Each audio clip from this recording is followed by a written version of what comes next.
Hello,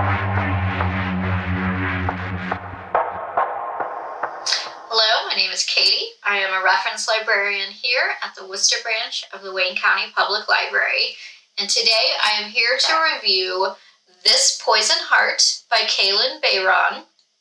This story follows Briseis. This is her.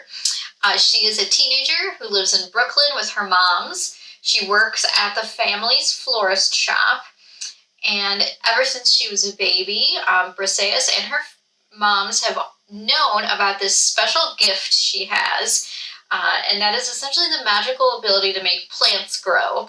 Now, you would think this would be a fantastic skill to have when you work at a florist shop, but manipulating the flowers gives her a really bad headache, and her moms have never pressured her in the slightest to, do work for them or whatnot. So that's a yay on the moms. And she actually gets flustered really easily because just casually walking down the street, plants will start growing in front of her, whether or not she's trying to, and trees will bend toward her.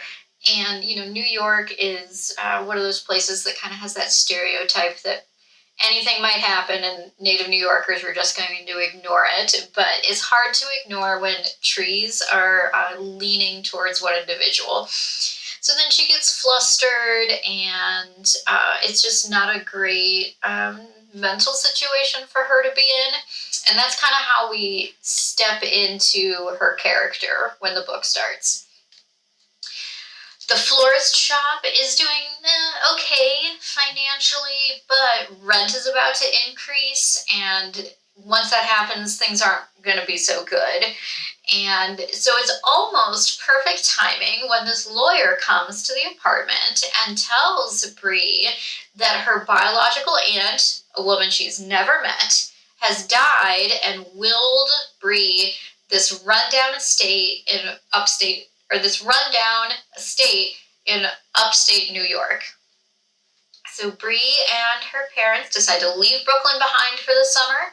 They're going to try staying in the new house to save a little money. Maybe they're going to fix it up. Maybe they're going to learn a little bit more about Bree's biological family. And Bree doesn't voice it, but she's also really hoping that once she's there and she's not in a place where people are living on top of each other, which is, again, another stereotype about New York, she'll be alone and surrounded by nature. Maybe she's going to be able to finally learn to control this gift that she has. So they get to this small town. The GPS was not super helpful at the end. And the new house is definitely interesting. It is a Gothic mansion. It comes with its own set of instructions. It's got an old school apothecary in it. There's a walled garden, and Bree discovers that this walled-in secret garden is filled with some super deadly poisonous plants. And that is how Bree learns, and how we get our title, This Poison Heart, that not only can Bree control plants, but she seems to be immune to any sort of toxic or poisonous plant as well. Well, the town is quite quaint, but it's also charming. They meet the locals, they eat some good food, and because they're new to the area, Bree and her parents meet all the secondary characters at the same time as us, the reader. So we have the same information about the people they come across. We trust who they trust. We dislike who they dislike. And there's certainly an interesting cast of characters. I'll say that.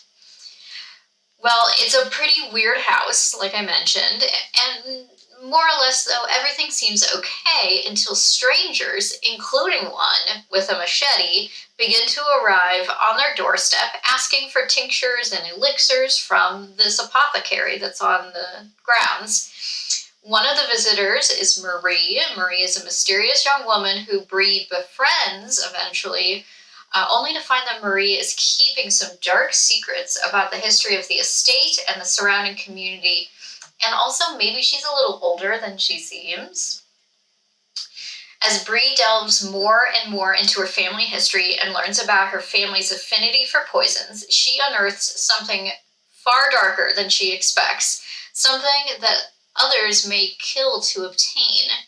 So with an inheritance more deadly than she could have imagined, Bree finds herself up against a centuries-old curse, a nefarious gang that seems intent on kidnapping her, and the deadliest plants on Earth. And now Bree must harness her gift to protect herself and her family.